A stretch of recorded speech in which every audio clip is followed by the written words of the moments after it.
Assalamualaikum. Dear aspirants, today we are going to explain the rocky planets. अगर आपको याद हो तो प्रीवियस लेक्चर में हमने प्लैनेट्स को दो कैटेगरीज में डिवाइड किया था। जो पहली कैटेगरी थी उसमें टेरेस्ट्रियल प्लैनेट या रॉकी प्लैनेट्स थे, और जो सेकंड कैटेगरी थी उसमें हमने गैसियस प्लैनेट्स को रखा था। जो रॉकी प्लैनेट्स थे उसमें हमने जो पहले चार प्लैनेट हैं जो अर्थ सन के करीब हैं, जिसमें मरकरी है, जिसमें विनस है, अर्थ और मार्स, इसको हमने इन चारों को कहा था कि ये रॉकी प्लैनेट है बिकॉज इनकी सरफेस जो है वो रॉक्स की बनी है। तो इस वीडियो के अंदर हम डिटेल में इन चारों को डिस्कस करने जा रहे हैं और एग्जाम के पॉइंट ऑफ व्यू से उस डाटे को भी हाईलाइट करेंगे जो पेपर में पूछा जाता है। तो आइए चलते हैं और डिस्कस करते हैं। सबसे पहले मरकरी। मरकरी की जो शेप है वो इधर आप इसकी फिगर बनी हुई है और इसमें आप देख सकते हैं ये क्लोजेस्ट प्लैनेट है सन के, बिल्कुल करीब है। इसकी सरफेस ड्राई है, रॉकी है, और अगर हम देखें यहां पे दिन जो है डे टाइम टेम्परेचर बहुत हाई होता है, जबकि जो नाइट्स हैं ये फ्रीजिंग कोल्ड नाइट्स हैं। तो ये कुछ पॉइंट्स हैं जो इंपॉर्टेंट हैं, आपने इनको याद रखना है। स्ट्रक्चर और एटमॉस्फेयर की बात की जाए तो क्रस्ट, तीन लेयर्स हैं। क्रस्ट, क्रस्ट के बाद है नेक्स्ट मेंटल, और मेंटल के साथ है जो इनर इसकी लेयर है कोर। जो क्रस्ट है वो यहां पे हाईलाइट है। क्रस्ट सिलिकेट रॉक्स की बनी हुई है, मेंटल भी सिलिकेट रॉक्स की ही बनी हुई है, और जो कोर है ये आयरन कोर है। तो ये डिफरेंट पॉइंट्स हैं जो पेपर में एमसीक्यूज में पूछे जा सकते हैं। इंपॉर्टेंट डाटा, ये सबसे इंपॉर्टेंट चीज है जो हम हर प्लैनेट का पढ़ेंगे। ये मरकरी का डाटा है, इसी तरीके से तमाम अदर प्लैनेट्स का भी डाटा गिवन होगा। इसको आपने याद रखना है और कई पास्ट पेपर्स के अंदर यहां से एमसीक्यूज आए हैं। डायमीटर की बात की जाए तो 4879 किलोमीटर डायमीटर है मरकरी का। सन से डिस्टेंस इसका 57.9 मिलियन किलोमीटर है। इसकी जो रेवोल्यूशन है, चूंकि ये क्लोजेस्ट टू सन है तो ये जल्दी रिवॉल्व करता है, 88 अर्थ डेज लगाता है, और रोटेशन इसकी 59 अर्थ डेज है। अगर डे टाइम इसका टेम्परेचर देखा जाए तो 430 डिग्री सेंटीग्रेड है, जबकि नाइट में इसका टेम्परेचर -180 डिग्री सेंटीग्रेड है। इसके पास कोई मून नहीं है, वीनस के पास भी कोई मून नहीं है, जबकि अर्थ के पास एक मून है और मार्स के पास दो मून है। हम इन डिटेल इनको आगे देखेंगे। अगर साइज कंपैरिजन किया जाए तो ये देख ले, अर्थ के मुकाबले में मरकरी का साइज बहुत कम है। मरकरी का एटमॉस्फेयर को इतना सिग्निफिकेंट नहीं है, लेकिन जो एटमॉस्फेयर इसके करीब करीब पाया जाता है, लेयर ऑफ एटमॉस्फेयर, उसमें अगर हम देखें तो उसमें ऑक्सीजन 42% है, हाइड्रोजन 22% है, और यहां पे जो अनयूजुअल चीज है वो ये देखने को मिलती है कि एटमॉस्फेयर के अंदर 29% सोडियम पाया जाता है, हीलियम 6% है, जबकि 1% पोटाशियम और अदर गैसेस है। तो ये कुछ इस तरीके से जो मरकरी का एटमॉस्फेयर है वो कंपोज हुआ है ऑक्सीजन, हाइड्रोजन, सोडियम, हीलियम और पोटाशियम से। सेकंड इंपॉर्टेंट प्लैनेट विनस है। अर्थ के कंपैरिजन में इसको सिस्टर प्लैनेट भी कहते हैं बिकॉज ऑफ साइज, और ये आप कंपैरिजन, साइज कंपैरिजन में यहां पे देख सकते हैं कि बिल्कुल अर्थ के कंपैरिजन में आ रहा है, को थोड़ा सा इनके साइज में डिफरेंस है। सेकंड प्लैनेट है ये अर्थ का, सन का, और इनर नेबर है अर्थ का। ये प्लैनेट्स बहुत ज्यादा ब्राइटनेस शो करता है, और इसी ब्राइटनेस की वजह से आप यहां पे देख सकते हैं ये नाइट टाइम और डे टाइम हमें नजर भी आ रहा होता है इसी ब्राइटनेस की वजह से। और ये ब्राइटनेस, इसको फिर इस ब्राइटनेस की बेस पे इसको नाम दिया जाता है, इसका निक नेम जो है मॉर्निंग स्टार का या इवनिंग स्टार का, क्योंकि ये मॉर्निंग में भी नजर आता है और इवनिंग में भी, बिकॉज ऑफ इट्स ब्राइटनेस। और ये ब्राइटनेस है किस वजह से? तो इसका जो रीजन है वो ये है कि इसके ऊपर मैसिव इरप्शन होती है, वोल्केनिक। मैसिव वोल्केनिक इरप्शन की वजह से वीनस जो है वो ब्राइटनेस शो करता है, और ये फिर हम जमीन से भी इसको ऑब्जर्व कर सकते हैं। अगर कंपोजिशन की बात की जाए, स्ट्रक्चर की बात की जाए, तो जो क्रस्ट है वो वीनस की भी सिलिकेट से बनी है, और क्रस्ट के बाद जो मेंटल है वो रॉक से बनी है। यहां पे डिफरेंस है मरकरी से। मरकरी में जो मेंटल थी वो भी सिलिकेट और रॉक्स दोनों की बनी हुई थी। उसके बाद कोर टू पार्ट्स में डिवाइडेड है, आउटर कोर और इनर कोर में। जो आउटर कोर है वो मोल्टन आयरन और निकल से मिलकर बनी है, जबकि जो इनर कोर है वो सॉलिड आयरन और निकल से मिलकर बनी है। तो ये कुछ पॉइंट्स हैं जो आपने याद रखने हैं। नेक्स्ट अगर हम बात करें डाटा की, जो कि हमारे पास बहुत ज्यादा इंपॉर्टेंट है पेपर के पॉइंट ऑफ व्यू से, तो डायामीटर इसका मरकरी से ज्यादा है और तकरीबन अर्थ के करीब है 12,104 किलोमीटर, और डिस्टेंस सन से कितना है 108.2 मिलियन किलोमीटर। रेवोल्यूशन जो इसकी है ये 224.7 अर्थ डेज, जबकि रोटेशन इसकी 243 अर्थ डेज के इक्वल है। सरफेस टेम्परेचर की बात की जाए तो ये 464 डिग्री सेंटीग्रेड है। डे टाइम टेम्परेचर को यहां पे मेंशन किया गया है, और नंबर ऑफ मून्स जो हैं वो इसके पास भी नहीं है, जैसे कि हम अर्लियर डिस्कस कर चुके हैं। एक पॉइंट जो यहां पे डिस्कस करने वाला है वो है atmospheric composition. Last time past papers के अंदर ये क्वेश्चन आ चुका है कि वीनस में के एटमॉस्फेयर में मैक्सिमम अमाउंट किसकी है। तो याद रखिएगा वीनस का एटमॉस्फेयर कार्बन डाइऑक्साइड की मैक्सिमम अमाउंट रखता है, और ऑलमोस्ट ये है 96.5%। इतनी कार्बन डाइऑक्साइड की अमाउंट है, और जो बाकी अमाउंट है उसमें नाइट्रोजन और अदर ट्रेसेस गैसेस जो हैं वो इसमें शामिल है। तो ये कुछ डाटा है वीनस के बारे में जो एग्जाम के पॉइंट ऑफ व्यू से इंपॉर्टेंट है। The only planet of the sun where life exist is called earth. Rocky planets या टेरेस्ट्रियल प्लैनेट्स में ये लार्जेस्ट प्लैनेट है, और इस प्लैनेट्स की खूबी यह है कि ये लाइफ को सपोर्ट करता है, और ये इस वजह से सपोर्ट करता है क्योंकि इसके ऊपर वाटर लिक्विड फॉर्म में एग्जिस्ट करता है, और कांस्टेंट चेंजेस भी आ रहे हैं इस सरफेस के ऊपर। इसके पास एक ऐसा मून है जिस पे लाइफ एग्जिस्ट नहीं करती। अगर स्ट्रक्चर की बात की जाए तो इसकी क्रस्ट भी जो है ये सॉलिड रॉकी है। क्रस्ट के बाद मेंटल है, और मेंटल जो है ये सिलिकेट रॉक से मिलकर बनी है। कोर में इनर कोर है और आउटर कोर है। इनर कोर जैसे वीनस की थी मोल्टन निकल और आयरन के से मिलकर बनी हुई थी, इसकी भी आउटर कोर जो है वो इसी से मिलकर बनी है, जबकि इनर कोर जो है वो सॉलिड आयरन और निकल से मिलकर बनी है। और यही वजह है कि ये जो कोर है इसकी ये मैग्नेटिक, इसके अंदर फील्ड प्रोड्यूस करती है, इसका मैग्नेटिक फील्ड, और ये मैग्नेटिक फील्ड कई कैरेक्टरिस्टिक्स को, अर्थ की कैरेक्टरिस्टिक्स को डिफाइन करता है।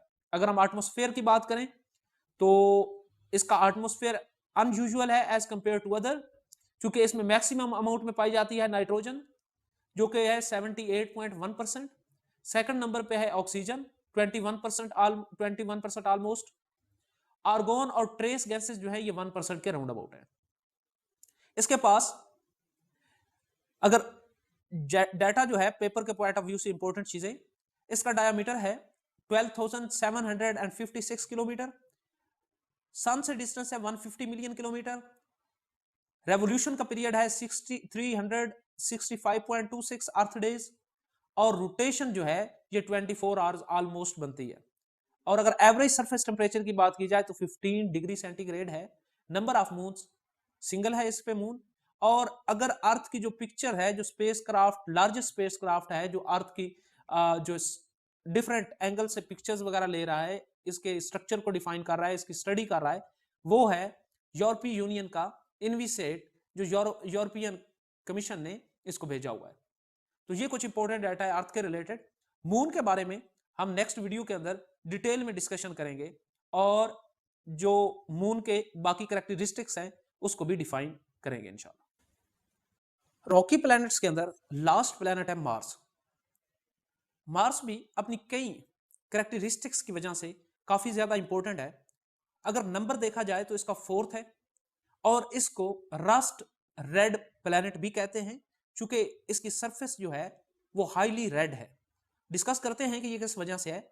बिकॉज इसके ऊपर एक तो वोल्केनिक एरप्शन बहुत ज्यादा है, फिर इसमें डीप फॉल्ट्स भी हैं, इसमें रॉक के जो है वो प्लेन्स हैं पूरे, इवन माउंटेन्स भी हैं रॉक के। तो इस वजह से इसको हम रॉकी प्लैनेट या इसको रेड प्लैनेट भी कहते हैं। सेकंड जो इंपॉर्टेंट चीज है वो ये कि इसके ऊपर वाटर जो है वो पोलर आइस की सूरत में एग्जिस्ट करता है, और ये लिक्विड फॉर्म में यहां पे एग्जिस्ट नहीं करता।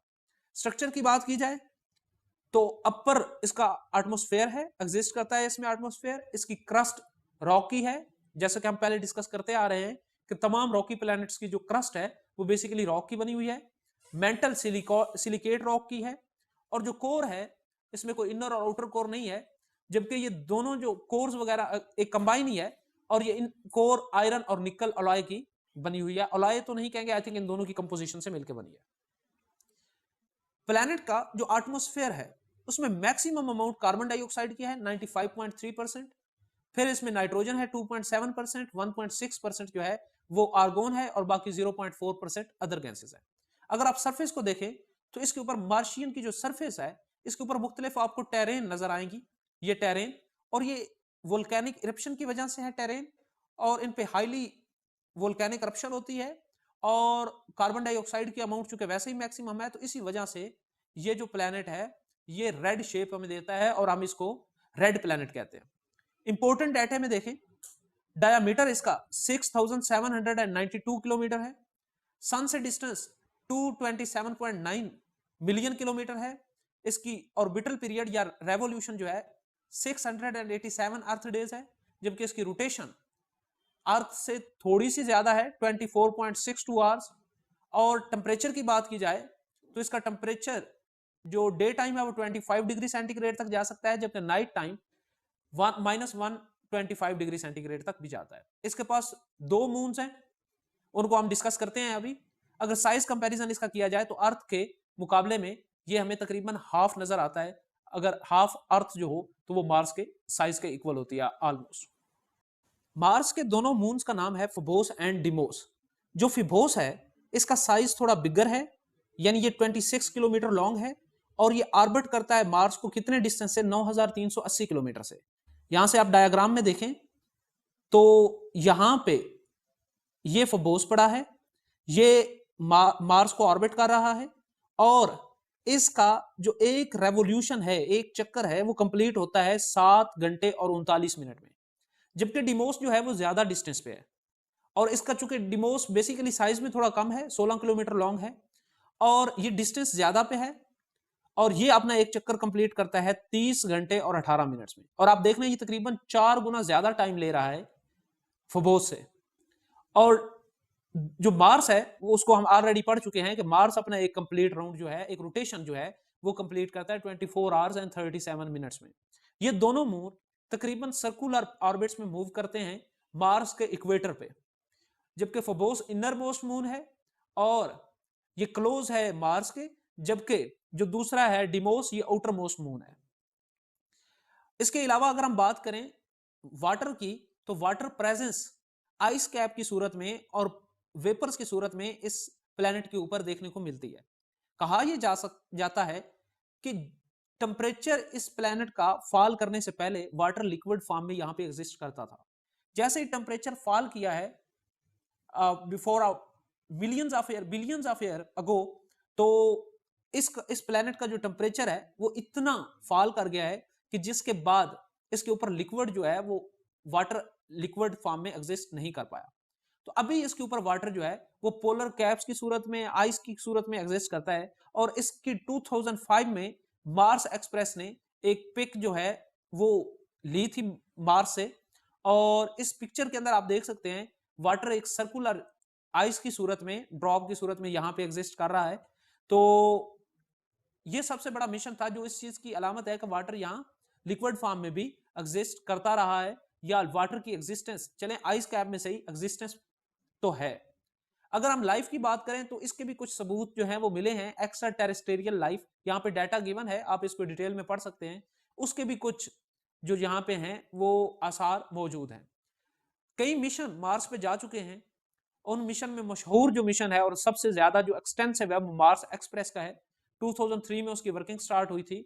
उसने मार्स के ऑर्बिटर को सबसे पहले जो है वो सर्कुलेट किया, और उसके बाद उसने कई इंपॉर्टेंट रेवलेशन की रिलेटेड टू मार्स। उसके बाद अपॉर्चुनिटी एंड क्यूरियोसिटी, ये भी कुछ रोवर्स हैं जो मार्स पे जा चुके हैं अभी, और इन्होंने मार्स के अक्रॉस एक बहुत ज्यादा इन्वेस्टिगेटिव टूर किए हैं, और इस तरीके से मार्स की सरफेस को एक्सप्लोर किया है।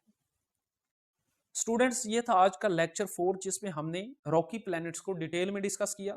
जो इंपॉर्टेंट चीज यहाँ पे देखने वाली है वो ये कि आप तमाम रॉकी प्लैनेट्स का जो डाटा है, डाटा टेबल, उसको लाजमी याद रखें, उसको डिफरेंट तरीके से रिवाइज करते रहें, ताकि वो पॉइंट्स आपके ज़हन में बार बार रिकॉल होते रहें और तमाम तकरीबन पेपर्स में वहीं से एमसीक्यूज जो हैं वो उठाए जाते हैं। उसके अलावा हमने थोड़ा सा डिस्क्रिप्टिव फॉर्म में मटेरियल भी डिस्कस किया ताकि जो स्टूडेंट्स या एस्पायरेंट्स जो सीएसएस और पीएमएस की प्रिपरेशन कर रहे हैं उनके लिए भी वैल्यूएबल कंटेंट यहां से हासिल हो जाए। नेक्स्ट वीडियो में हम इंशाल्लाह गैसियस प्लैनेट्स को डिस्कस करेंगे और उनकी कैरेक्टरिस्टिक्स को भी टेबल की फॉर्म में भी, और जो उनकी डिस्क्रिप्टिव थोड़ी कैरेक्टरिस्टिक्स हैं उनको भी, उनके स्ट्रक्चर को, उनकी और प्रॉपर्टीज को अपनी वीडियो में एक्सप्लेन करेंगे। अगर आपने अभी तक पिछले तीनों लेक्चर्स नहीं देखे तो एस्ट्रोनॉमी के रिलेटेड उनको मस्त देखें ताकि आपकी एस्ट्रोनॉमी के हवाले से जो कॉन्सेप्ट्स हैं वो क्लियर हो जाए। चैनल को सब्सक्राइब करें, बेल आइकन को प्रेस करें ताकि आपको लेटेस्ट वीडियोस जो हैं वो मिलती रहे। Thank you, Allah Hafiz.